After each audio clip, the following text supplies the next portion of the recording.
తెలంగాణ రాష్ట్ర ఆర్థిక పరిస్థితుల మీద రేవంత్ సర్కార్ ఒక వైట్ పేపర్ని రిలీజ్ చేసింది. అప్పుల కుప్పగా రాష్ట్రాన్ని కేసీఆర్ సర్కార్ తయారు చేసింది అనేది కాంగ్రెస్ ప్రభుత్వం నుంచి వినిపిస్తున్నటువంటి మాట. తప్పుల తడక లెక్కలతో దుష్ప్రచారం చేస్తున్నారు అంటూ బీఆర్ఎస్ కూడా అదే తీవ్రమైనటువంటి స్థాయిలో కౌంటర్లు ఇచ్చింది. సభను తప్పుదోవ పట్టిస్తున్నారు, ప్రజలను మభ్యపెడుతున్నారు అనేటువంటి మాటలు ఈ రోజంతా వినిపిస్తూ వచ్చాయి తెలంగాణ అసెంబ్లీలో. ఓవరాల్గా ఎవరి లెక్కలు తప్పున్నాయి, శ్వేతపత్రాన్ని ఎందుకు తప్పుపడుతున్నారు, లేకుంటే కేవలం అప్పుల్ని మాత్రమే చూస్తున్నారా, ఆస్తులని చూడట్లేదా? వీటన్నిటి గురించి మనం మాట్లాడుకుందాం. ప్రస్తుతం మనతో పాటుగా ఉన్నారు senior political analyst Ganta Chakrapani గారు. చక్రపాణి గారు, గుడ్ ఈవినింగ్ అండి. నమస్తే అండి. సో ఓవరాల్గా మనం అనుకున్న లైన్లోనే అసెంబ్లీ అనేది సాగుతున్నట్టుంది. మొన్న గవర్నర్ ప్రసంగానికి ధన్యవాద తీర్మానంతో పాటుగా ఈరోజు శ్వేతపత్రాలు ఇవన్నీ చూస్తూ ఉంటే ఇంతే హాట్గా 5 ఏళ్ల పాటు కొనసాగేట్టుంది. 5 ఏళ్ల పాటు కొనసాగడం సంగతి తెలియదు, కానీ ఈ హాట్ వెదర్ని క్రియేట్ చేయాలని మాత్రం కాంగ్రెస్ పార్టీ, ముఖ్యంగా రేవంత్ రెడ్డి అనుకున్నట్టుగా మనకు అర్థమవుతుంది.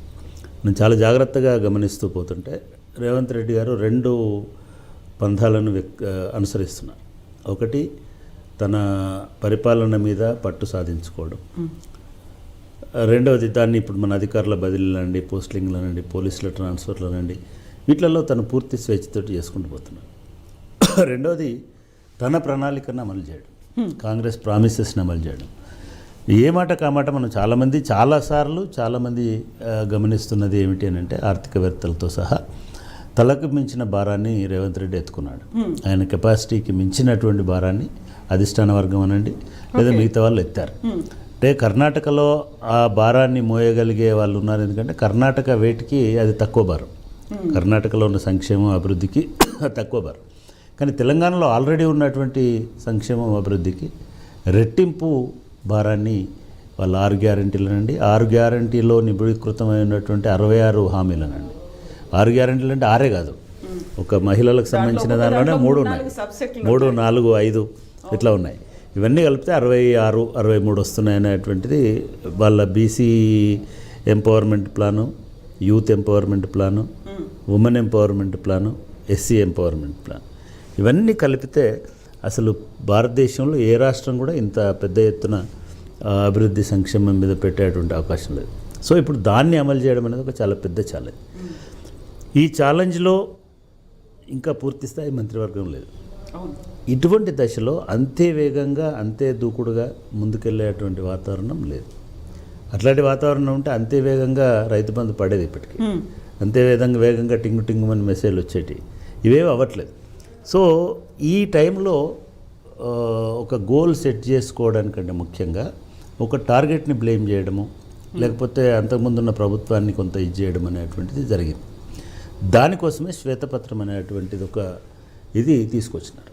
అంటే దీనివల్ల ఏమవుతుంది అని అంటే, నిజంగా కూడా ఏమవుతుంది. శ్వేతపత్రం అంటే ఈ సోషల్ మీడియాలో ఉండే, ఈ ఫేస్బుక్లలో, ట్విట్టర్లలో ఉండేవాళ్ళు ఇక జైలుకే, ఇంకొకటే. ఇవాళ మొత్తం శ్వేతపత్రం చూస్తే దానిలో అసలు గతంలో ఉన్నటువంటి రికార్డులు, బడ్జెట్లు, కాకపోతే వ్యాఖ్యానాలు, కేటాయింపులు ఏది దాయారండి. గవర్నమెంట్లో ఇది దాచేసి అప్పు లేదు అని చెప్పి ముందుకు పోయే అవకాశం లేదు. వీళ్ళు ఇంత పెద్ద ఎత్తున కసరత్తు చేసి ఇంత పెద్ద ఎత్తున త్వరలో శ్వేతపత్రం అంటే వీళ్ళు ఎందుకు భయపడరు కూడా అర్థం కావట్లేదు.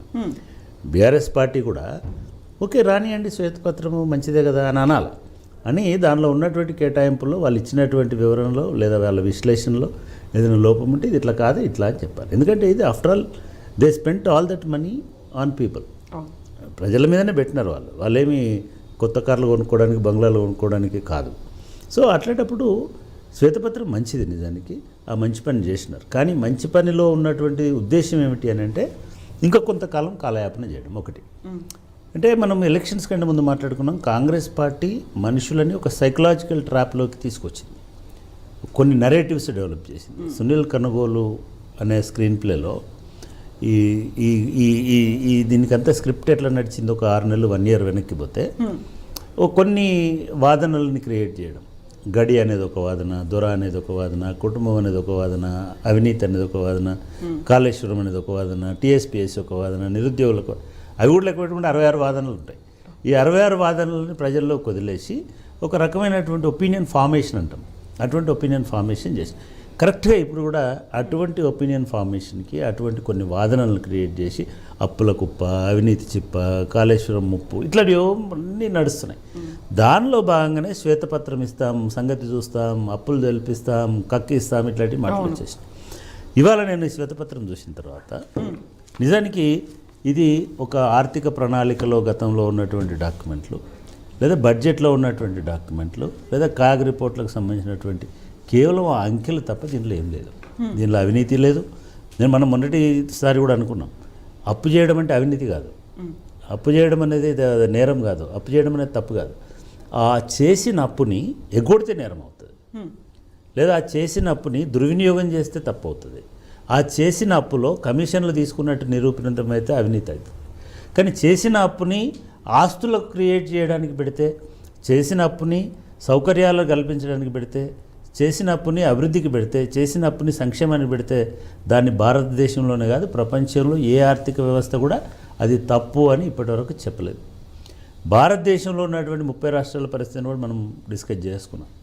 అది కర్ణాటక నుంచి హిమాచల్ ప్రదేశ్ దాకా ఐఆర్బిఎం అప్రూవ్ చేసినటువంటి దానికంటే, ఆ ఆర్బీఐ ఇచ్చిన పరిమితి కంటే ఎక్కువ అప్పులు చేస్తున్నారు. ఎందుకు ఎక్కువ అప్పులు చేస్తున్నారంటే మీ పేయింగ్ కెపాసిటీ ఉంది కాబట్టి, మేము మళ్ళీ పే చేస్తాం కాబట్టి చేస్తామని చెప్తున్నారు. తెలంగాణ కూడా మొన్నటిసారి మనం మాట్లాడుకున్నప్పుడు, లేదా ప్రభుత్వం ఇంతకుముందు ఇచ్చినటువంటి లెక్కల ప్రకారం కూడా ఒక 27% అప్పులు చేస్తుంది అనేటువంటిది తెలుసు మనకి. అట్లాగే చూసుకున్నట్టయితే మిగతా రాష్ట్రాలు 40% చేస్తున్నటువంటి రాష్ట్రాలు కూడా ఉన్నాయి. మన దగ్గర ఉన్నటువంటి తమిళనాడు కానీ, లేదా మిగతా కేరళ కానీ, కర్ణాటక కానీ కూడా మనకంటే ఎక్కువ అప్పు చేస్తున్నాయని చెప్పినారు. ఇవాళ ఇచ్చిన దాంట్లో కూడా వాళ్ళు దాన్ని నిర్ధారించడంతో పాటు కార్పొరేషన్లు కూడా తీసుకున్నటువంటి అప్పులు ఉన్నాయి కాబట్టి అన్ని కలిపి 43% అప్పులు చేసినారు అనేటువంటి మాట చెప్తున్నారు. ఇది వాస్తవం, దీన్ని దాచడానికి లేదు. ఈ అప్పులు చేస్తున్నారు. ఈ అప్పులు ఎందుకు చేశారు, ఎక్కడ ఖర్చు పెట్టారు అనేది కూడా చెప్పాల్సి ఉండే, లేదా సభా వేదిక మీద వాళ్ళని అడగాల్సి ఉండే బీఆర్ఎస్ని, మీరు ఇంత అప్పు ఎందుకు చేసినారు, ఈ అప్పు ఎక్కడ దుబారా చేసినారు, ఎక్కడ ఖర్చు చేసినారు, మేము ఈ ఖర్చు తగ్గిస్తాం. ఆఫ్టర్ ఆల్ ఇదేమి మనం ముందే అనుకునేది క్రైమ్ కాదు. ఇది చాలామంది ఆవేశపడిపోయి నరాలు తెంచుకొని ఇది ఒక నేర విచారణ, రేపు అరెస్ట్ అవుతారు, ఇదంతా చాలా ఒక బక్వాస్ నడుస్తూ ఉంది. ముఖ్యంగా ఛానళ్ళలో దారుణమైన ట్రోలింగ్ నడుస్తూ ఉంది. ఇది కాదు. నంబర్ 1, ఇది ఒక శ్వేతపత్రము. శ్వేతపత్రం అంటే బ్లాక్ అండ్ వైట్లో ఏది ఎంత అనేటువంటి లెక్కలు ఉంటాయి. కానీ ఇది వర్బటం చదువుతున్నప్పుడు, లైన్ బై లైన్ చదువుతున్నప్పుడు ఇది శ్వేతపత్రం కంటే కూడా చాలా అక్కసు కక్కినటువంటి పత్రం అని అనిపించింది నాకు.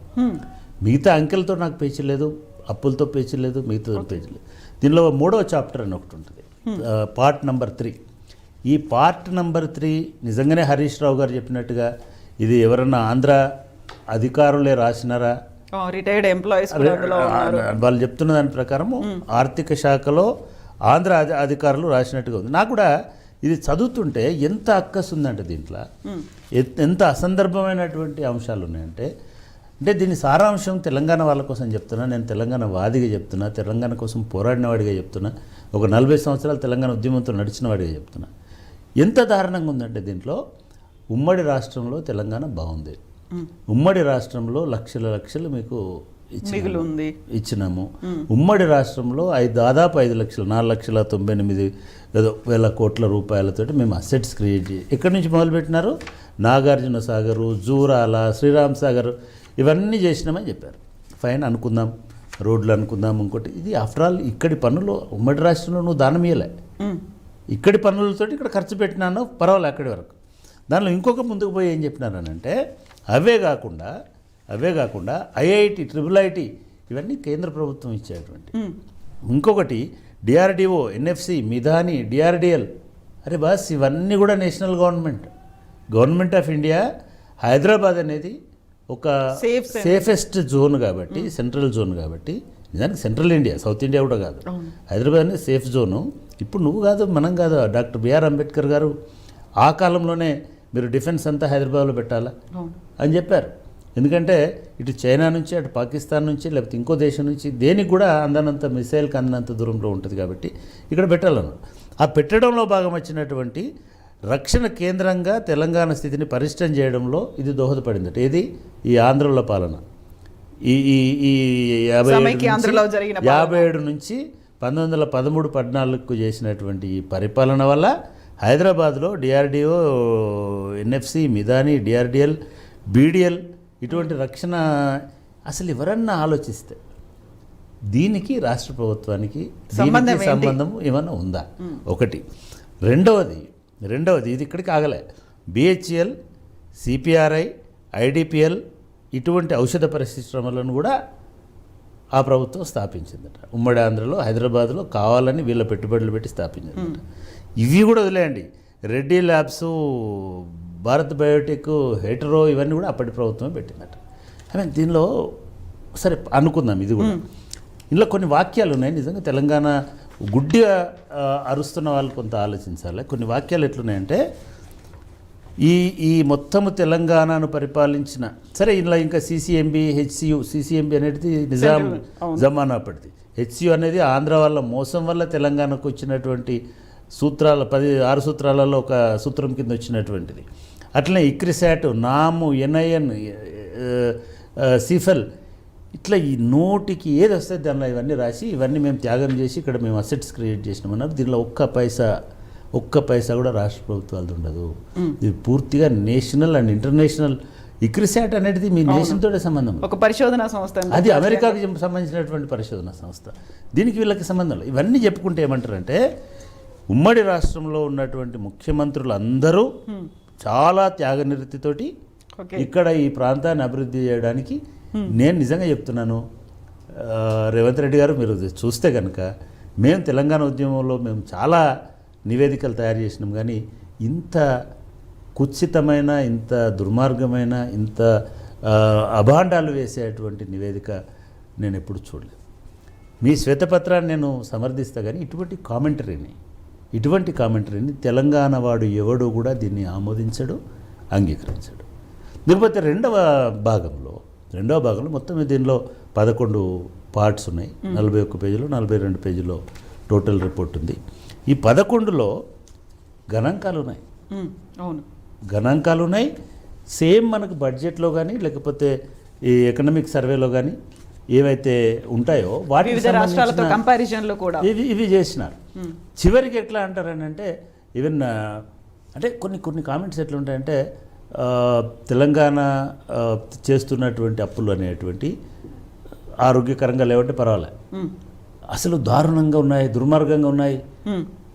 నిజంగానే ఇవాళ మీరు ఆంధ్రప్రదేశ్ పక్క రాష్ట్రాలు అన్నారు కాబట్టి చెప్తున్నా, రమ్మనండి, నేను కూర్చుంటాను ఇక్కడ.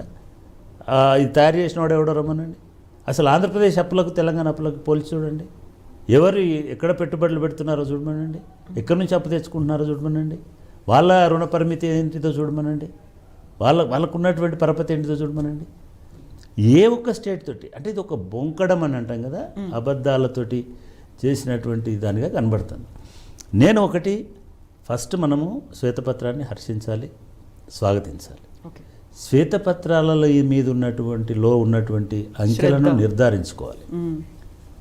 ఈ అంకెల నిర్ధారణలో మనకి ఈ 13 చాప్టర్లలో మనకి బడ్జెట్ అంచనాలు, వ్యయాలు అని చెప్పినారు.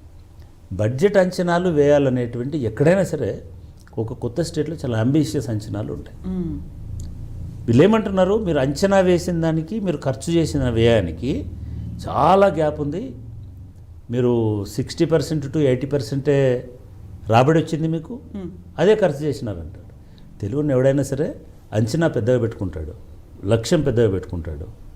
అది రీచ్ కానప్పుడు ఖర్చుల్ని సర్దుకొని ఎంత డబ్బులు వస్తాయో అంతకే ఖర్చు పెడతాడు. Any budget is will do that. ఏ దేశం, ఏ రాష్ట్రం బడ్జెట్ అయినా కూడా అనుకుంటారు, మాకు 1,00,000 కోట్ల రాబడి వస్తుందని అనుకున్నాడు అనుకోండి, 1,70,000 వస్తాయి.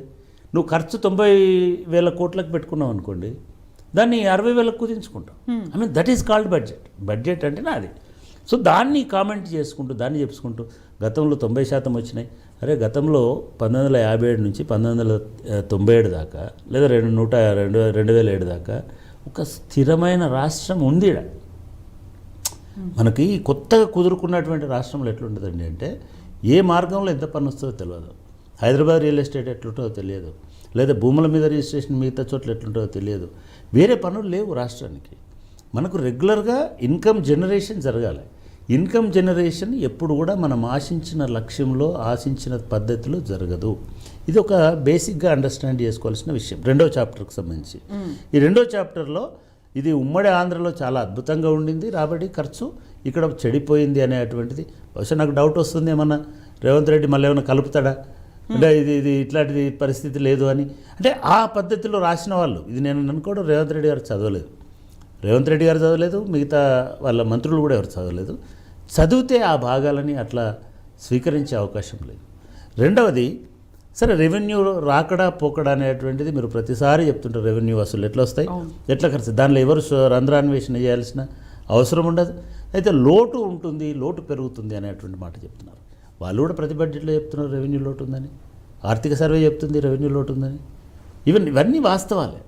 మూడవది, ఇకపోతే జీతభత్యాల మీద అంటే నిజంగా కూడా ఆశ్చర్యం వేస్తుంది. సరే, ఇప్పుడు మనకు వస్తున్న మొత్తం సారాంశంలో వీళ్ళు ఆర్థిక ఇదేం చేసినారంటే 31% వడ్డీలకు పోతుంది, 34% ఇది మన జీతాలకు పోతుంది. ఇది అందరికీ తెలిసిన విషయం. బడ్జెట్లో ఇంకా మన ఉద్యోగస్తులు ఇంకా స్ట్రైకులు చేస్తున్నారు, ఇంకా పెంచాలి అనేది, అందువల్లనే ఓడించామని కూడా చెప్తున్నారు. చేయండి, 50% జీతాలకు పోనీయండి. ఇప్పుడు దీనిలో అంటే ఏమవుతుందనంటే ఇవన్నీ ట్రాన్స్పరెంట్గా కనబడుతున్నాయి. వాళ్ళు కూడా రాశారు దీనిలో ఎక్కడ మనం అనుమానించడానికి వీల్లేదు. అంటే అవతలి వాడు రాసేటప్పుడే మైండ్లో అనుమానించాలి అనే పద్ధతిలో ఉంటేనే లేదు ఇక్కడ అనుమానించడానికి ఏమీ లేదు అనే పద్ధతిలో రాసినాడు. I mean that shows the intention of the preparation of this paper. ఇది వైట్ పేపర్ అన్నారు కానీ ఇది చాలా కలర్స్ ఉన్న పేపర్. ఇది it is not white paper. అది ఈ కలర్స్లో ఏంటిదంటే ఒక ఆంధ్ర కలర్ చాలా పిక్యులియర్గా కనబడింది. రెండోది, తప్పు పట్టాలి, రంధ్రాన్వేషణ చేయాలనేటువంటి కోణం కూడా చాలా క్లియర్గా స్పష్టంగా దీనిలో కనబడింది. దీనిలో వీళ్ళు చెప్పింది ఏంది, మీరు అభివృద్ధికి సంక్షేమానికి 35% పెడుతున్నారు, మిగతా 75% 65%ని మీరు కేవలము అప్పులు కట్టడానికి, వడ్డీలు కట్టడానికి, జీతాలకు. ఇది బడ్జెట్లో ప్రతి బడ్జెట్లో చదువుతున్నారు వాళ్ళు, మేము ఇంత అప్పు కడుతున్నాం, ఇంత వడ్డీలు కడుతున్నాం. వాళ్ళు అంటే ఈ ఎక్సర్సైజ్ వాళ్ళు చేసినట్లేరు, వాళ్ళకి సంభ్రమం ఆశ్చర్యం వాళ్ళకు రెండు కనబడుతున్నది. సో ఇట్లా వాళ్ళే చెప్తున్నారు, నీటిపారుదలకి ఎక్కువ ఖర్చు చేసినారు, మిషన్ భగీరథ ఖర్చు చేసినారు, మిషన్ కాకతీయ ఖర్చు చేసినారు. ఇదంతా మనకి ఈ ఖర్చు అంతా వాస్తవం. ఇదంతా ఈ మొత్తం 41 పేజీలో ఎక్కడ కూడా ఇంత అవినీతి జరిగింది, ఇంత లోపం ఉంది, ఇంత వృధా ఖర్చు అయింది, ఇంత వేస్టేజ్ అయిందని నాకైతే అర్థం కాలేదు. రేపటి చర్చలో అసెంబ్లీలో జరిగేటువంటి చర్చలు ఏమన్నా అర్థమవుతుందేమో మనకు తెలియదు. కానీ నేను ఇక్కడ అనేది ఏమిటంటే ఈ మొత్తంలో ఎక్కడా కూడా నువ్వు ఈ రాష్ట్ర ప్రభుత్వాన్ని తప్పుపట్టినప్పుడు దీనికి ప్రత్యేకంగా వైట్ పేపర్ ఎందుకు ఇవ్వాలి అనే ప్రశ్న చాలామందికి వస్తుంది. నాకు అర్థమవుతుంది ఏంటంటే ఈ వైట్ పేపర్ ద్వారా ఈ రాష్ట్ర ఆర్థిక పరిస్థితి బాగాలేదు, అప్పులకే 31% పోతుంది, జీతాలకు పోతుంది, మిగిలేదు 35%. ఈ 35%లో మేము ఏమీ చేయలేము అనేమని మీరు చెప్పదలుచుకున్నారా? రెండవది, ఒకవేళ అట్లా చెప్పదలుచుకుంటే అది అన్యాయం అవుతుంది. ఎందుకంటే ఇది ఇంత ఖర్చు ఉందనేటువంటిది 2022-23లో పెట్టినటువంటి బడ్జెట్లో కూడా ఉంది. ఆ లెక్కలన్నీ అవైలబుల్గా ఉన్నాయి. వీళ్ళు మేనిఫెస్టోని అప్పుల కుప్ప చేసినారనేది ఉంది. ఈ తెలంగాణ రాష్ట్రాన్ని అప్పుల పాలు చేసినారని పోయిన అసెంబ్లీలో మాట్లాడినారు, ఈ ఎలక్షన్ల ప్రచారంలో మాట్లాడినారు. ఈ అప్పులను చేసినప్పటికీ కదా మీరు ఇంత సంపద క్రియేట్ చేసి, అది పదే మీ ఛానళ్ళలో కూడా అడిగారు వాళ్ళని, ఎట్లా మరి ఇంత అప్పులున్న రాష్ట్రంలో ఎట్లా చేస్తామని, మేము సంపదను సృష్టిస్తామని కూడా చెప్పినారు. సృష్టించండి, ఇది కేవలము ఒక కన్జంప్షన్ కోసం. నేను ఇవాళ చూసినాను కొన్ని వాళ్ళు మాట్లాడుతున్నటువంటి దానిలో చాలా అంటే ఇంకా ఎలక్షన్ క్యాంపెయిన్ మోడ్లోంచి ఈ మంత్రులు బయటకు రానున్నారు. అంటే వీళ్ళు మాట్లాడిన దానికి వాళ్ళు అడ్డగోలుగా మాట్లాడుతున్నారు. చివరికి ఏ దశలో మాట్లాడుతున్నారు, వాట్సాప్ మెసేజ్ చదివి మాట్లాడుతున్నారు. ఒక మంత్రి ఏమంటారు, ఏంటది వరంగల్లో హాస్పిటల్ కట్టాల్సిన అవసరం లేదు అంటున్నారు. మళ్ళీ చెప్తున్నా, వరంగల్లో హాస్పిటల్ కట్టాల్సిన అవసరం లేదు, ఇది కమిషన్ల కోసం కడుతున్నారు. అక్కడ ఎంజిఎం ఉంది, దాన్ని డెవలప్ చేస్తే. రెండవది, ఇక్కడ ఇన్ని హాస్పిటల్ ఎందుకు కడుతున్నారు? నిన్నటి వరకు వీళ్ళే విద్యా వైద్యం మీదే ఈ ప్రభుత్వం పట్టించుకోలేదన్నారు. ఇవాళ హాస్పిటల్స్ ఎందుకు కడుతున్నారన్నారు. సరే, ఏంటంటే మన సెక్రటేరియట్ ఎందుకు కట్టారని కూడా అన్నారు. మీరు ఉండకండి ఆ సెక్రటేరియట్లో, స్టార్ హోటల్కి ఇచ్చి అమ్మేసేయండి, అందుకంటే ఎక్కువ పైసలు వస్తాయి. ఐ మీన్ ఒక మంత్రులు అయిన తర్వాత you have to own your office, you own that office, that asset is your government asset. అనవసరంగా సెక్రటరీ కూడా కొత్త ఎన్ని రోజులు మాట్లాడతారండి? అప్డేట్ కండి కొంచెం, ఇవాళ విషయాలు మాట్లాడండి, వాట్సాప్ చదివి మాట్లాడకండి. ఇది చాలా అంటే వీళ్ళు ట్రైన్ అవ్వాలి నిజానికి.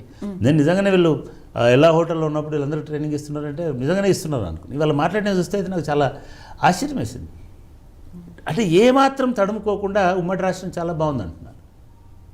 సపరేట్గా పొండి సప్పుడు మీరందరూ ఇంకా ఇది చాలా ఇన్సల్టింగ్ ఉంది. ఇది పోనీ మీరు జై తెలంగాణలో లేదంటే పట్టించుకోవాలి, లేదు మీరు అమరవీరులకు దండ లేదంటే పట్టించుకోవాలి, స్తూపం కడిగి పోలేదంటే పట్టించుకోవాలి. ఎందుకంటే అవన్నీ మీ వల్లనే జరిగినాయని మీకు తెలుసు కాబట్టి మీరు అవి చేయరు.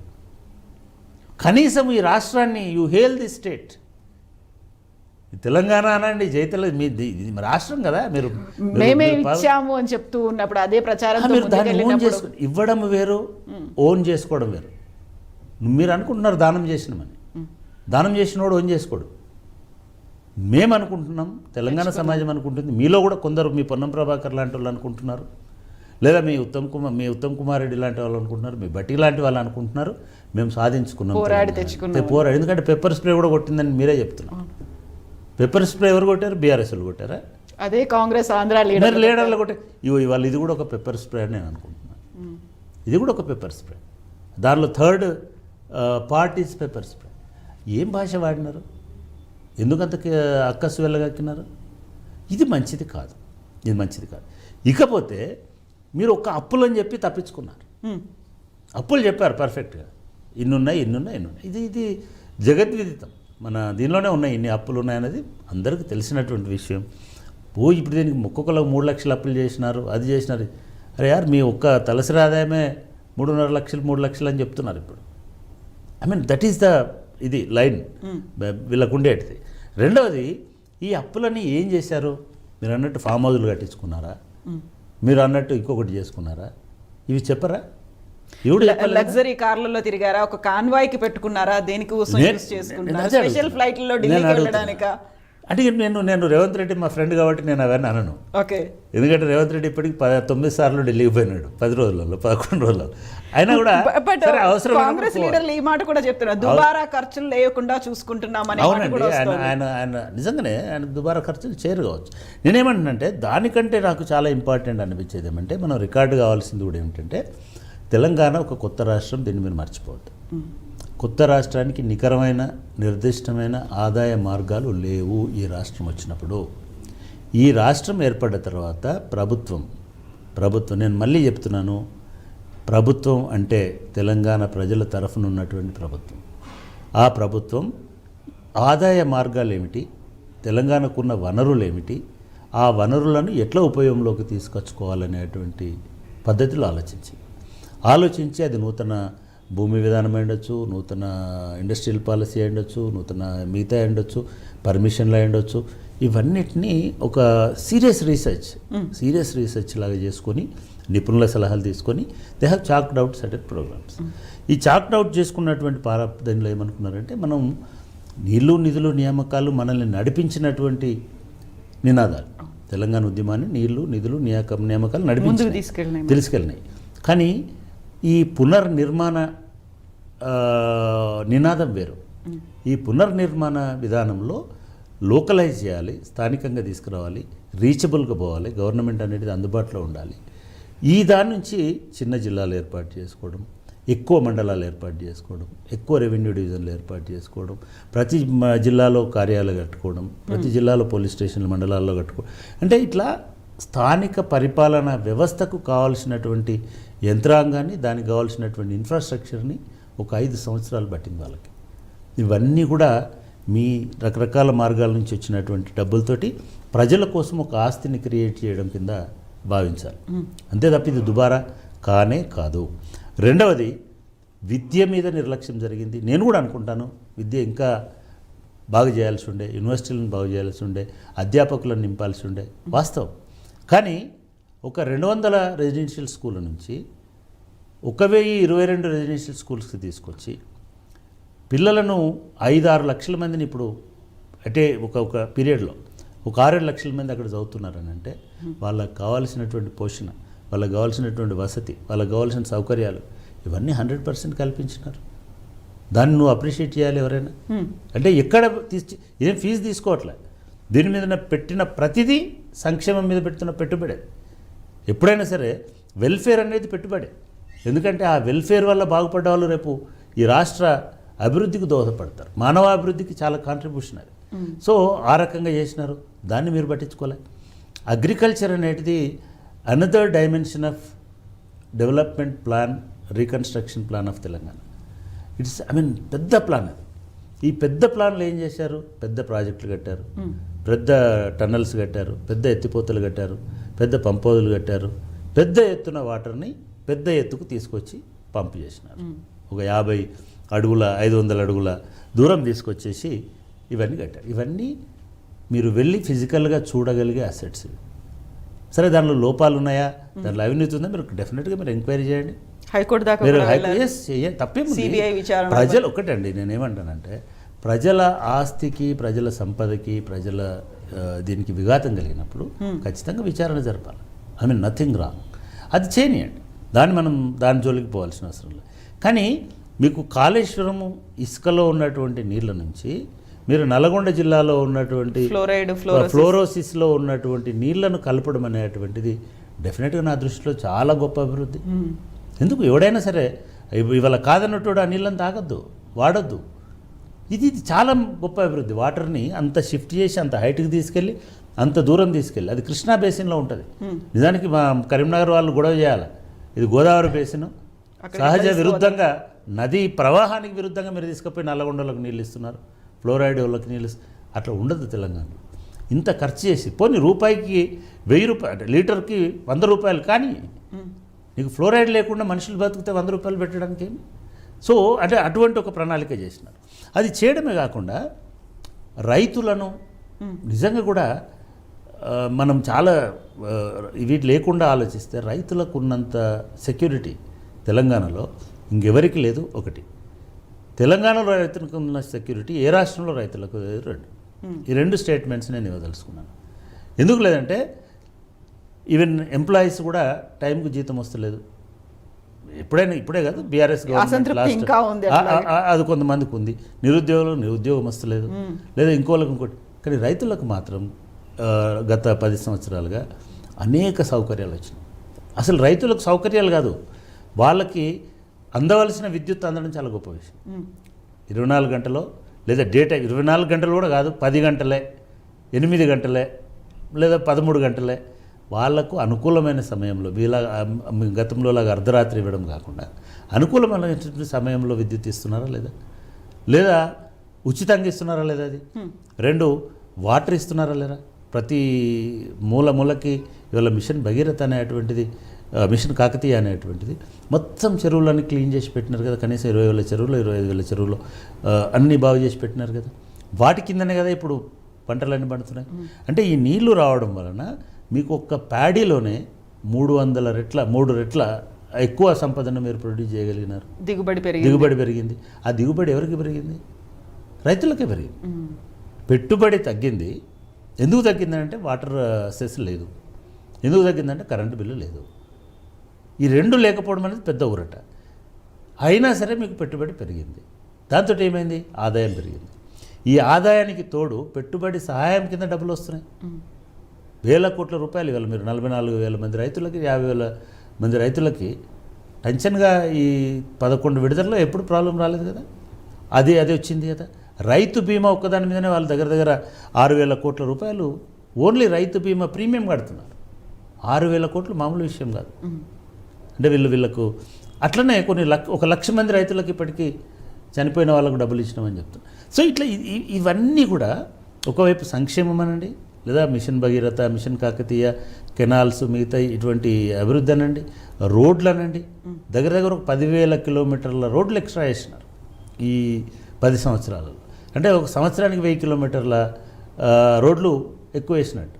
రోడ్లు అనండి, ఫ్లైఓవర్లు అనండి, బ్రిడ్జిలు అనండి, మీరు ఎక్కడికి పోయినా కూడా కొంత అయితే అసెట్స్ అయితే క్రియేషన్ జరిగింది కదా. ఒక అద్భుతమైనటువంటి ఎలక్ట్రికల్ కారిడార్ వస్తుంది కదా నల్గొండ జిల్లాలో. 2 థర్మల్ స్టేషన్లు కన్స్ట్రక్షన్ అవుతుంది కదా, భూపాలపల్లి థర్మల్ స్టేషన్ ఫైనలైజ్ అయ్యి బయటకు వచ్చింది కదా. ఇవన్నీ కూడా నేనేమంటున్నా అంటే ఈ రాష్ట్ర అభివృద్ధి కోసం చేసినటువంటి ఇన్వెస్ట్మెంట్స్ అని నేను అనుకుంటున్నాను. ఈవెన్ చివరికి దళిత బంధు ఇచ్చినా, రైతు బంధు ఇచ్చినా, లేదా గురుకుల పాఠశాలలు పెట్టినా, పెన్షన్లు ఇచ్చిన, పెన్షన్లని సోషల్ సెక్యూరిటీ స్కీమ్స్ అని అంటారు, వాళ్ళ సెక్యూరిటీ కోసం ఇస్తున్నటువంటి. కాబట్టి అంటే ఈ రెండింటిని బేరీజ్ వేయండి. నేను నిజంగా కూడా బీఆర్ఎస్ వాళ్ళు కూడా చెప్తున్నాను, ఊరికి నా ఆవేశాలకు పోయి వాళ్ళు పెట్టనేవద్దు, వాళ్ళు ఇవ్వనేవద్దు, ఇవన్నీ కాదు. వాళ్ళు చెప్పింది వాళ్ళు చెప్పనియండి. మీ సమయంని మీరు వాడుకొని మీరు ఏమేమి చేశారో చెప్పండి. ఏమేమి చేశారో, ఏ రకమైనటువంటి తెలంగాణను సృష్టించారు. మీరు అన్ని రకాలుగా ఇప్పుడు దానిలో అంత చేసి ప్రతి సంవత్సరం ఇంత ఎత్తున పెరిగింది, కానీ 2021-22లో తగ్గినట్టుగా అనిపిస్తుంది. అంత సంకుచితం ఎందుకు? తగ్గుతుంది. అరే 2021-22లో కరోనా ఎఫెక్ట్ అయ్యుండొచ్చు, ఇంకోటి అయ్యుండొచ్చు, తగ్గొచ్చు, దేశమంతా తగ్గుతుంది. మనకంటే 3 రాష్ట్రాలు మనకంటే ఎక్కువ ఆదాయం తెచ్చుకోవచ్చు, తప్పేమి. దాన్నే మీరు దీనిలో పెట్టాల్సిందే. మీరు పెట్టాల్సింది ఏంటిది? ఇంత వేస్ట్ అయింది, ఈ డబ్బులు మురిగిపోయినాయి, వీటిని వాడుకోలే, ఇది చెప్పాలి కదా. ఇవి కాదండి మీరు అంటే ఇవన్నీ అనుకుంటాం మనం. నేను సామాజిక పెట్టుబడి అంటే ఎట్లుంటుందంటే 2 ఎగ్జాంపుల్స్ చెప్తా. మనం చాలాసార్లు మాట్లాడుకున్నాం. సపోజ్ గొర్రెల పంపిణీ ఉంది. గొర్రెల పంపిణీ నవ్వినారు, గొర్రెలు ఇస్తారట, మమ్మల్ని అడుక్కోమంటారా, మేము గొర్రెలు కాయాలన్నా అని వాళ్ళకి చదువు చెప్పి ఉద్యోగాలు ఇచ్చే బదులు గొర్రెలు ఇచ్చినారు. నిజానికి అది ఒక జాతి ఆర్థిక ముఖ చిత్రాన్ని మార్చేసింది. అసలు మనం ఇవాళ చాలా ఇదిగా మాట్లాడుకుంటున్నాం, కానీ గొల్ల సామాజిక వర్గం, ఎవరైతే గొర్రెల కాపర్ల సామాజిక వర్గం ఉందో వాళ్ళు స్వయం సమృద్ధి అనేటువంటిది మనం ప్రత్యక్షంగా చూస్తాం అక్కడ పోతే. మేము చాలా డీటెయిల్డ్గా చూసినాం వాడిని. అట్లాగే చేపల పెంపకం. నేను ఒకటే అంటుంటా, ఒక 10 సంవత్సరాల కింద ముదిరాజులకు టికెట్ ఇవ్వాలంటే ఒక జ్ఞానేశ్వర ముదిరాజు పోటీ పడేవాడు, లేదా ఒక ఈటెల రాజేందర్, ఆయన అప్పటికి ముదిరాజు అని చెప్పుకోలేదు, అయినా సరే ఆయనను కన్సిడర్ చేశారు. ఇవాళ 20 మంది అండి, మొన్న 20 మంది పోటీ చేసినారు. 20 మంది అన్ని పార్టీల్లో, BSP, BJP, BRS and Congress, ప్రతి చోటు నుంచి పోయాడు. ఒక బీఆర్ఎస్లో ఇలా, కానీ కాంగ్రెస్ కూడా ఇప్పుడు శ్రీహరి ముదిరాజు వచ్చినాడు. మనం ఊహించలే. ఇట్లాంటి చాలామంది రేపు ఉన్నారు. అంటే ఈ ఆర్థిక స్వావలంబన అనేటువంటిది, చేపల పెంపకం అనేటువంటిది అదొక విప్లవంలాగా వచ్చింది.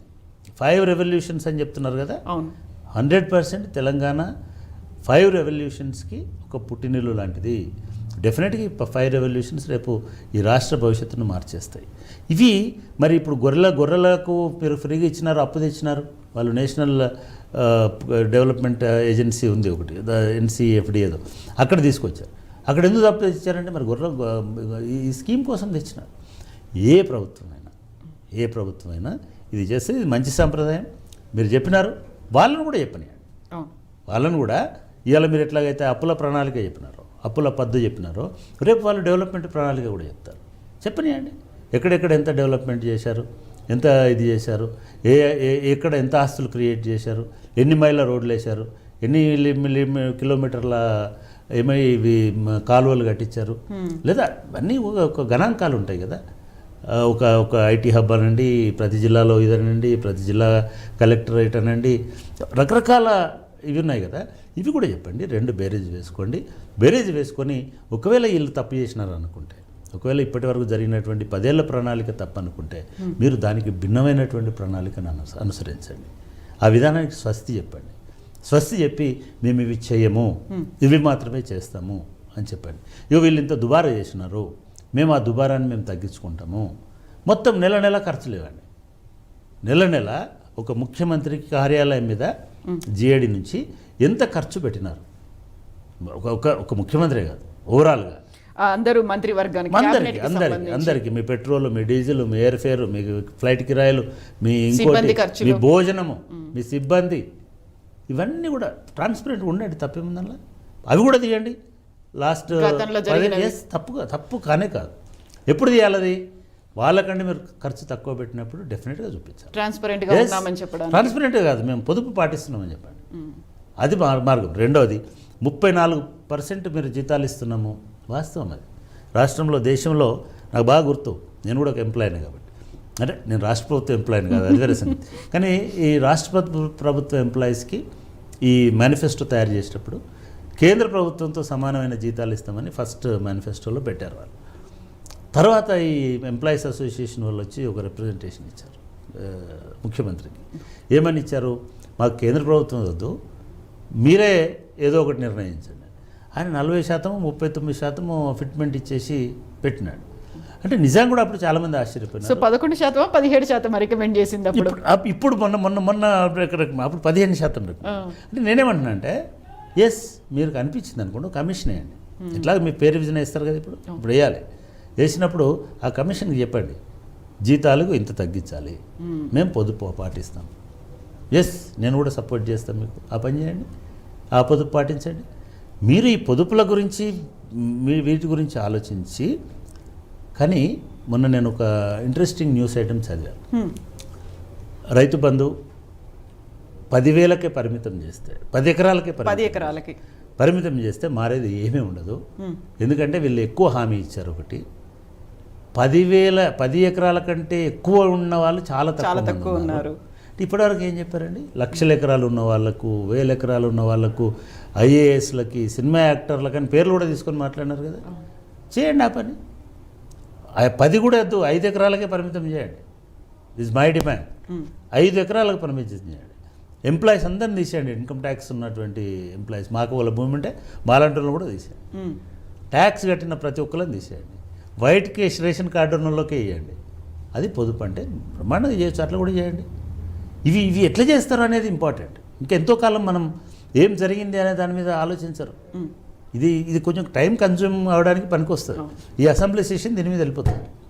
కానీ మీరు you have to come back with budget. రేపు నెక్స్ట్ సెషన్కి మీరు బడ్జెట్ పట్టుకొని రావాలి. సో ఆ బడ్జెట్ పట్టుకోవడానికి రావడానికి ఒక బేస్ పేపర్ లాగా, ఈ వారం రోజుల దాడులను తట్టుకోవడానికి ఒక ఇది షీల్డ్ పత్రమో శ్వేతపత్రమో తెలియదు, దానికి ఇది పర్ఫెక్ట్గా పనికి వస్తుందని నేను అనుకుంటున్నా. ఇది అయినా సరే ఇది మంచి సంప్రదాయం. దాని ఆన్సర్స్ను కూడా మీరు నేను మొన్న ఒక ట్విట్టర్లో దీనిలో ట్వీట్ చేశాను. మొదటి రోజు చూసిన తర్వాత ఎవరు ప్రతిపక్షమో ఎదురు అధికార పక్షమో నాకు అర్థం కావట్లేదు. గవర్నర్ ప్రసంగ గారికి ధన్యవాద తీర్మానంపై నేను ఇప్పుడు దీని మీద కనుక ఫెయిర్ డిస్కషన్ జరిగితే, ఈ శ్వేతపత్రం మీద ఫెయిర్గా డిస్కషన్ జరిగితే, రేపు అభివృద్ధి మీద ఆన్సర్ కేటీఆర్ చేయాల్సి వస్తుంది, హరీష్ చేయాల్సి వస్తుంది. మా అభివృద్ధి ప్రణాళిక ఇది, మేము ఇది చేసినాము, మేము ఇది. ఎవరైనా దూరం నుంచి చూసిన వాళ్ళకి, రాజకీయాలు చూడని వాళ్ళకి, ఓహో వీళ్ళు అధికార పక్షము, వాళ్ళ అరుపులు కేకలు, వాళ్ళు మీరు గమనించండి. ఇవాళ సెషన్లో 5 మంత్రులు మాట్లాడుతున్నారు. కొండా సురేఖ, పొన్నం ప్రభాకర్, బట్టి గారు, శ్రీధర్ బాబు గారు, వాళ్ళు ఉన్న మంత్రులు అందరూ మాట్లాడుతున్నారు. ఉన్నదే 6 11 కాదా? 6 రావాల్సిన వాళ్ళు. ఈ 11లో 6 మాట్లాడుతున్నారు. హరీష్ రావు కూడా మాట్లాడుతున్నారు. అంటే చూసే వాళ్ళకి ఇది ఉంటుంది కదా, మ్యూట్లో చూడండి, ఓహో ఈయన అధికార పక్షము, ఆయన మీద 6 దాడి చేస్తున్నారు. అంటే ఈ కల్చర్ వద్దు. 1 to 1 మాట్లాడుకోండి, తప్పేముంది? ఒకళ్ళు రెడీ అండి, మాట్లాడండి. అవును ఇది తప్పు, ఇది తప్పు, ఇది తప్పు, చలో అనుకుందామండి. భారతదేశంలో ఈ ఆర్థిక విధానము బాగాలేదనుకుంటే మార్చుకోవచ్చు. ఆర్థిక విధానాన్ని అమలు చేసిన వాళ్ళు శిక్షార్హులు కాదు. ఆర్థిక విధానం అనేది అవినీతి కాదు. అవినీతి అంటే నిధుల దుర్వినియోగం కానీ, లేదా డైవర్షన్ కానీ, లేదా మిస్అప్రాప్రియేషన్ అంటే మిస్అప్రాప్రియేషన్ కానీ, ఇటువంటి ఏవైతే ఫైనాన్షియల్ క్రైమ్స్ ఉంటాయో అవి మాత్రమే తప్పులు. వాళ్ళకు నచ్చిన ఆర్థిక విధానం. ఇప్పుడు నెహ్రూ ఆర్థిక విధానం గురించి మాట్లాడుతున్నారండి కేంద్రంలో. నెహ్రూను తిడుతున్నారు. ఎప్పుడు నెహ్రూ చనిపోయిన తర్వాత 70 ఏళ్ళకి తిడుతున్నారు, ఇంకా 60 ఏళ్ళకి కూడా. అది కూడా మంచిది కాదు.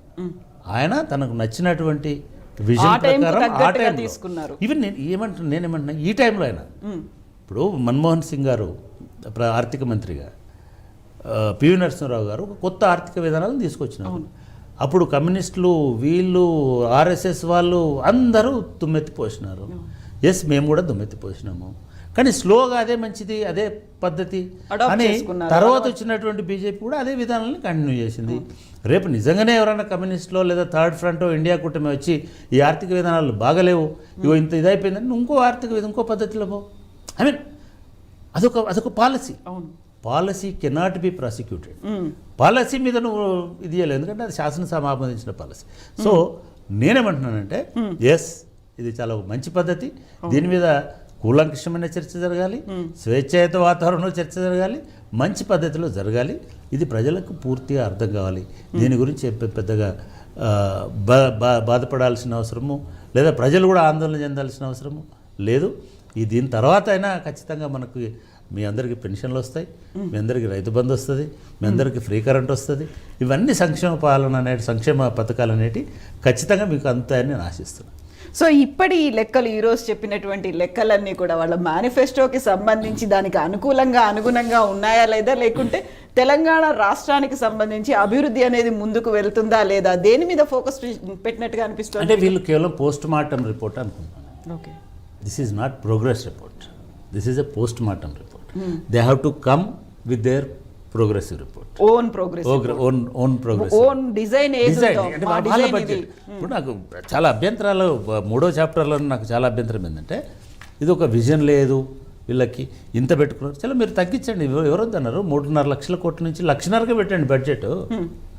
వాస్తవంగా రెవెన్యూకు సరిపోయే బడ్జెట్ ఎవ్వరు పెట్టుకోడండి, ఎవ్వరు పెట్టుకోరు. ఈ పూటలో మనం రోజు అరకిలో గ్లాసు బియ్యం వండుతాం కాబట్టి నెలకు 10 కిలోలే అవుతాయి కాబట్టి కరెక్ట్ 10 కిలోలు కొనుక్కొచ్చుకొని ఉండరు. ఓ బ్యాగో అర బ్యాగో కొనుక్కొచ్చుకుంటారు. ఎందుకంటే వాళ్ళకి ఒక ఇది ఉండదు. ఎవరైనా వస్తే ఏం చేస్తారు మీరు? కొంచెం లాంగ్ టర్మ్ విజన్ అంటాం. ఇవన్నీ కూడా ఏమంటే ఎప్పుడైనా సరే బడ్జెట్లో ఉండే ప్రిన్సిపల్ అండ్ ఫిలాసఫీ ఏంటంటే ఒక గోల్ పెట్టుకుంటారు. ఈ గోల్ దేన్ని బేస్ చేసుకొని పెట్టుకుంటారు, మాకు ఇంత రాబడి వస్తుంది అనేటువంటిది చేసుకుంటారు. మనకి ఈ రాబడి పెరుగుతూ వచ్చింది, ఎప్పుడు తగ్గలే. మీరు అది గుర్తుపెట్టుకోండి. కోవిడ్ వచ్చేదాకా తగ్గలే. మీరు ఇవన్నీ రాసినారు కదా, పోయిన మా 16 మంది ముఖ్యమంత్రులు మా తాతలు నేతలు మూతులు దాగినారు, వీళ్ళు మొత్తం తెలంగాణలో మొత్తం అంతా పెట్టి అమృతం ఇచ్చిపోయినారు అన్నారు కదా. మరి వాళ్ళు ఎందుకు ఈ బడ్జెట్లో ఈ ఎస్టిమేషన్స్ని ఎక్కువ వేసినారు? ఎక్కడి నుంచి తెచ్చినారు వాళ్ళ డబ్బుల్ని? అది బిగినింగ్ జీరో. అది 2014 అనేది జీరో నుంచి ఉండేట ఆయన ఏమనుకుంటాడు, ఒక 20 కిలోమీటర్లు ప్రయాణం చేస్తా అనుకుంటాడు, 20 పెట్టుకుంటాడు. 20 పోతే 15 పోయి ఉండొచ్చు ఆయనకు ఉన్నటువంటి దీన్ని బట్టి. నెక్స్ట్ ఇయర్ ఏమనుకుంటే నేను 15 కదా, ఇవాళ కొంచెం రోడ్ బాగుంది, చలో నేను 30 కిలోమీటర్లు పెట్టుకుంటా అంటాడు. ఇట్లా పెంచుకుంటూ పోతారు. అట్లా పెంచుకుంటూ పోయినారు. రెండోది, చాలా ధైర్యవంతుడు బిగ్ గోల్ పెట్టుకుంటాడు, సాధించి తీరాలా ఎట్లయినా చేసి. ఎందుకంటే ప్రెషర్స్ ఉన్నాయి. తెలంగాణ మూవ్మెంట్ అనేటిది చాలా టార్గెట్స్ని పెట్టింది గవర్నమెంట్కి. అది ఉద్యోగాలు అనండి, లేకపోతే ఇంకోటి అనండి, మంచి పాలన అనండి, నీళ్ళే ఒక పెద్ద మనీని మొత్తం ఇంకిపోయినాయి. మనీ నీళ్ళలో, కాళేశ్వరంలో నీళ్ళ ప్రాజెక్టులో మనీ ఇంకిపోయింది. అంత డబ్బులు వాళ్ళు కూడా రాసినారు, వీటన్నిటికీ డబ్బులు పెట్టినారు. సో మీరు చెప్పండి, మీరు చెప్పారు జూరాల మేమే కట్టినాము, ఏంది ఎవడికో పనికి వచ్చే నాగార్జున సాగర్ మేము ఎన్ని ఉత్తమ్ కుమార్ రెడ్డి తెలియదా ఎన్ని ఎకరాలు పారుతుంది నాగార్జున సాగర్తో? నాగార్జున సాగర్ను కట్టించిన ఘనత, ఆ ఖర్చు తెలంగాణ మీద వేయడానికి ఆఫీసర్ ఎవడో వాడికి సిగ్గు ఉండాలి కదా, కామన్ సెన్స్ ఉండాలి కదా. తెలంగాణదా నాగార్జున సాగర్ అంటే ఎంత తెలివి లేకుండా రాసినారండి ఇది. అదట తెలంగాణదట, తెలంగాణకు ఆంధ్ర ముఖ్యమంత్రి చాలా ఉదారంగా చేసినాడు దాన్ని. అవి ఇంత ఇది ఎక్కువసేపు మాట్లాడుకుంటే మనం ఎక్కువ ఇరిటేట్ అవ్వాల్సి వస్తుంది. సో నేనేమంటున్నా అంటే ఇదంతా కూడా ఒక డ్రామా. ఈ డ్రామా స్టెబిలైజ్ అవ్వడానికి పోనీ ఈ డ్రామా ఇట్లా గడిచిపోయి నెక్స్ట్ పాత్రధారులు అయితే బడ్జెట్ పట్టుకొని సూట్ కేసు పట్టుకొని రావాలి కదా. అప్పుడు మీరు వాస్తవ బడ్జెట్ పెట్టండి. అంటే ఒకటండి, ఎప్పుడు కూడా జీవితాంతం తిట్టుకుంటూ గడపలేదు. భారత రాజ్యాంగం, నేను చాలాసార్లు చెప్తున్నా, రాజ్యాంగ సభలో రాజ్యాంగాన్ని సమర్పించినప్పుడు అంబేద్కర్ గారిని మాట్లాడని అందరూ రిక్వెస్ట్ చేస్తారు అని చెప్తారు. ఇవాళ రాజ్యాంగం వచ్చింది, సంతోషం, కానీ మీరు ఒక హక్కును కోల్పోయినారు. మీరు ఏం హక్కును కోల్పోయినారంటే, ఇక ముందు ఏది బాగలేకపోయినా బ్రిటిష్ వాడిని తిట్టలేము. మనంతట మనమే తెచ్చుకున్నాం కాబట్టి, మనంతట మనమే బాగు చేస్తామని చెప్పినాం కాబట్టి, మనంతట మనమే స్వాతంత్రం వస్తే అందరం విముక్తి అయిపోతామని చెప్పినాం కాబట్టి, రేపు మన బాధ్యత. నేను మా రేవంత్ రెడ్డి గారికి, అదేవిధంగా బట్టి విక్రమార్క గారికి చెప్పేది కూడా అదే. మీరు అయిపోయింది, యుద్ధం అయిపోయింది, క్షతగాత్రులు వెళ్ళిపోయినారు, వాళ్ళ పాలన అయిపోయింది. ఈ శ్వేతపత్రంతో మీరు ఆ పాపాలను కూడా కడిగేసుకున్నారు. రేపు మీరేం చేస్తారో చెప్పండి. ఫ్రెష్ చాప్టర్ ఎట్లా ఉంటుందో చెప్పండి. అది కదా మీరు తెలంగాణకు మేమేదో చేస్తామని చెప్పారు కదా, మేము తెలంగాణ ఒక మార్పు తీసుకొస్తామన్నారు కదా. ఆ మార్పును చూపించండి. పాత కాగితాలని ప్రింట్ చేయడము మార్పు కానే కాదు. తమ మార్క్ని ఎట్లా చూపిస్తారనేది ఎగ్జాక్ట్లీ మార్పు కాదు, మార్కు ముఖ్యం. మీ మార్కుని ఎట్లా చూపిస్తారో మీ బడ్జెట్లో చూపించండి. దీని మీద ఊరికి చర్చ అక్కర్లా. ఇది నిజానికి ఇది ఒక మంచికి. అందరు అసెంబ్లీలో తనుకుంటారా, తిట్టుకుంటారా, కొట్టుకుంటారా, అక్కడికి ఆపండి. మళ్ళీ రేపటి నుంచి కూడా బడ్జెట్లు లేదు, అప్పులు లేవు. రెండవ సలహా కూడా ఏంటంటే మీ మంత్రులకు కొంత ట్రైనింగ్ ఇవ్వండి. అంటే ఇంకా ప్రతిపక్షంలో ఉన్నట్టు మాట్లాడుతున్నారు. They are very responsible constitutional representatives. మూడవది, ఈవెన్ మీ గొంతుల మాడ్యులేషన్ కూడా మార్చుకోండి. I mean you should not appear as you are attacking your enemy. No, after all that is people's house. అక్కడ ఉన్నది ప్రజల representative. You are shouting at somebody, that means you are shouting at people. దాన్ని కూడా గమనించండి. అంటే కొంచెం cultural change తీసుకురండి. మీ administrative కల్చర్లో, పొలిటికల్ కల్చర్లో కూడా కొంత మార్పు తీసుకోండి. మార్పు అంటే కేవలం కుర్చీ మార్పు కాదు. మార్పు అంటే ఈవెన్ మిగతా అన్నిట్లలో పద్ధతుల్లో, సాంప్రదాయాల్లో కూడా మార్పు అనేటువంటి విషయాన్ని మీరు గమనించాలని నేను కోరుకుంటున్నాను. సో ఓన్లీ అప్పుల మీద ఫోకస్ పెట్టారు, పెంచినటువంటి ఆస్తులు వీటన్నిటి మీద ఎందుకు ఫోకస్ పెట్టలేదు అనేది ప్రధానంగా టీఆర్ఎస్ నుంచి వస్తున్న దట్ ఈస్ ట్రూ. నేను ఇందాక అందుకే చెప్పాను. వాళ్ళు బదనాం చేయదలుచుకున్నారు. మీరు సమాధానం చెప్పండి. బదనాం చేసిన వాడికి సమాధానం చెప్పండి. మేము ఇన్ని క్రియేట్ చేసినాము. ఇందాక చెప్పిన అన్నీ కూడా అందులో భాగమే. ప్రాజెక్టులు కట్టినారు, చెరువులు తవ్వించారు. ఇది అశోకుడు గురించి చెప్పట్లేదు, నేను కేసీఆర్ గురించి చెప్తున్నాను. ఇప్పుడు చెరువులకు పూడికలు తీపించారు, చెట్లు పెట్టించారు, రోడ్లు వేశారు. ఇవన్నీ వాస్తవమే కదా. నేను 4వ తరగతిలో, అంటే 30 ఏళ్ళ కింద, 30 కాదు ఇంకెక్కువ ఏళ్ళ, 50 ఏళ్ళ కింద, 50 ఏళ్ళ కింద, 40 ఏళ్ళ కింద, 45 ఏళ్ళ కింద చెరువులు తవ్వించారు, వాస్తవము. అప్పుడు ప్రాజెక్టులు లేవు కాబట్టి బావులు తోడించారు, వాస్తవము. చెట్లు నాటించారు. మీరు హరితహారం మీదనే వాళ్ళు కొన్ని వేల కోట్లు ఖర్చు చేసిన. మనకు కంపా ఫండ్స్ వస్తాయి. అవి వచ్చినా కూడా state government has taken several initiatives. Simple అండి. ఈ గ్రామము అభివృద్ధి చెందిందా లేదా, ఈ పల్లెలు అభివృద్ధి చెందినాయా లేదా, ఈ పంచాయతీలు అభివృద్ధి చెందినాయా లేదా, కేంద్ర ప్రభుత్వం ఇస్తున్నటువంటి అవార్డులలో దాదాపు 60-70% అవార్డులు ఒక్క స్టేట్కే వస్తున్నాయి. అది కూడా అక్కడ ఉంది బీజేపీ. అది బీజేపీ ప్రభుత్వం అయినప్పటికీ, వాళ్ళు నిధులు ఇవ్వకపోయినప్పటికీ, అయినప్పటికీ బాగు చేసినడానికి అది బీజేపీ అని కూడా అన్నాను, అది కేంద్ర ప్రభుత్వం. కేంద్ర ప్రభుత్వం గుర్తించిన తర్వాత కూడా అది బాగు చేయలేదనంటే మరి మిమ్మల్ని ఎవరు గుర్తిస్తారు? మిమ్మల్ని ఎవరు గుర్తిస్తే బాగు చేసినట్టు? సో నేను మళ్ళీ చెప్తున్నా, వాళ్ళు ఎక్కడ లోపాలు జరిగినాయో చెప్పినారు. మరి ఇప్పుడు కాదు, ఇంకో 2 రోజులు అసెంబ్లీలో చెప్పాడు. కానీ మళ్ళీ దీన్ని పదే దీని చుట్టూ తిరిగి మీ అభివృద్ధిని, మీ మార్గాన్ని మర్చిపోకండి. సో నిజంగానే అవకతవకలు జరిగాయి, అక్కడంతా అక్రమాలు ఉన్నాయి, లేకుండా సొమ్మునంతా వీళ్ళు మళ్లించారు, తినేశారు అనుకున్నప్పుడు కాళేశ్వరం ప్రాజెక్టుకి సంబంధించి హైకోర్టుకు వెళ్లారు, సిబిఐ ఎంక్వైరీకి డిమాండ్ చేస్తున్నారు. అలా అన్ని డిపార్ట్మెంట్లో ఎక్కడైతే అవకతవకలు ఉన్నాయి, ఎక్కడైతే అవినీతి జరిగింది అనుకుంటే ప్రతి దానికి వెళ్ళొచ్చు కదా. అలా ఇప్పుడు అంటే అది అటువంటి స్కోప్ కానీ అటువంటి ఎన్విరాన్మెంట్ కానీ ఉండకూడదు రాజకీయాల్లో. లేదు అట్లా. ఇప్పుడు ఆంధ్రప్రదేశ్లో జరుగుతుంది అదే. ఆంధ్రప్రదేశ్లో జరుగుతున్నటువంటి పద్ధతిలోనే కనుక మీరు కేసులు పెడితే రేవంత్ రెడ్డి కూడా పనిచేయలేడు.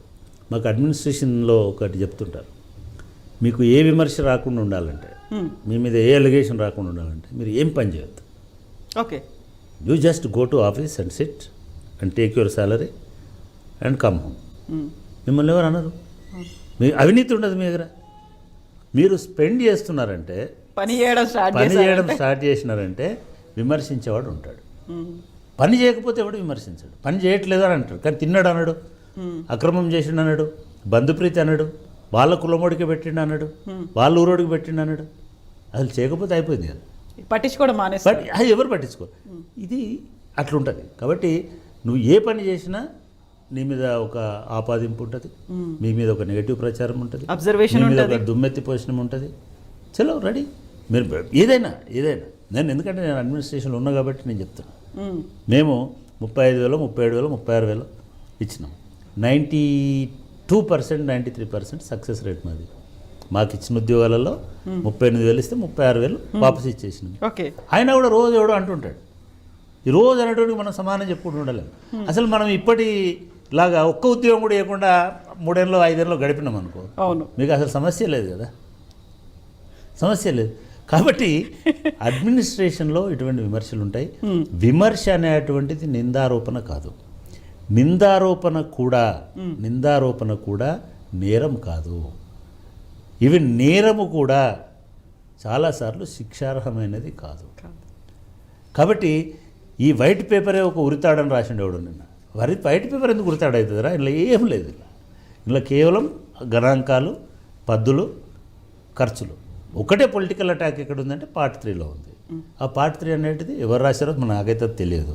కాబట్టి ఇట్లా కాకుండా ఇంకొక రకంగా చేయాలి అనేది ఇందులో ఉండదు. అది స్ట్రాటజీ పేపర్లో ఉంటుంది.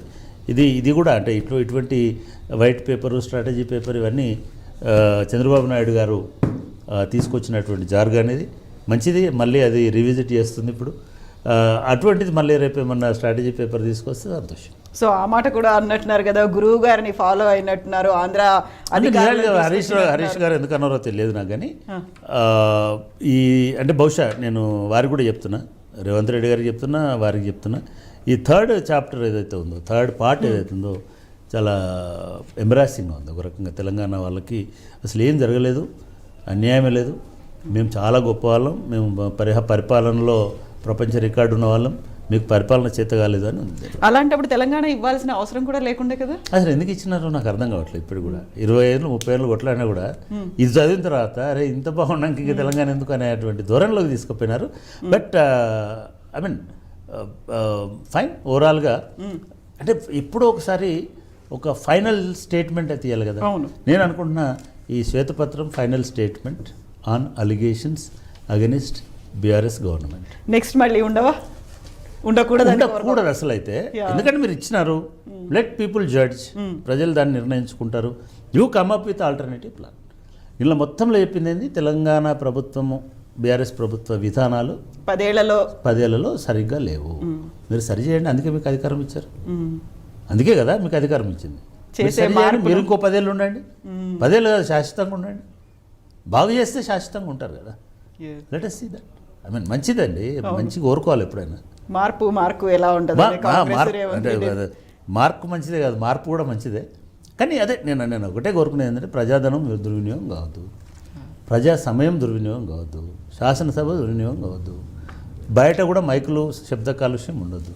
You please settle this account as soon as possible in the same session of assembly, and you come up with your own plan in next session, which is the budget session of assembly.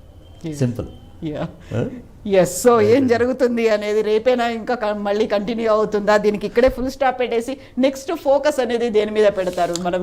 Let us see, వాళ్ళు దేని మీద focus పెడతారో మనం కూడా దాని మీద focus పెడతాం. It's good, right? Yes అండి, thank you so much Chakrapani గారు. సో ఇది వాళ్ళ స్పెషల్ డిస్కషన్. ఓవరాల్ గా తెలంగాణ అసెంబ్లీలో ఏం జరగబోతోంది, దీంతో పాటుగా తెలంగాణ రాష్ట్ర ప్రభుత్వం ఎలాంటి నిర్ణయాలు తీసుకోబోతోంది, మనం వేచి చూద్దాం. Discussions and latest developments continue అవుతూనే ఉంటాయి. This is Kavitha signing off.